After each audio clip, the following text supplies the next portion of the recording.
చేత గోరింట ఇంత చక్కని చుక్కకి ఇంకెవరో మొగుడంట రామ చక్కని సీతకి.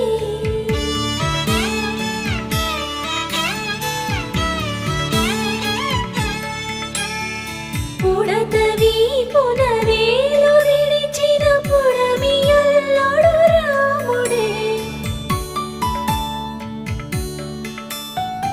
ఎడమ చేతను శివుని విల్లును ఎత్తిన రాముడే ఎత్తగల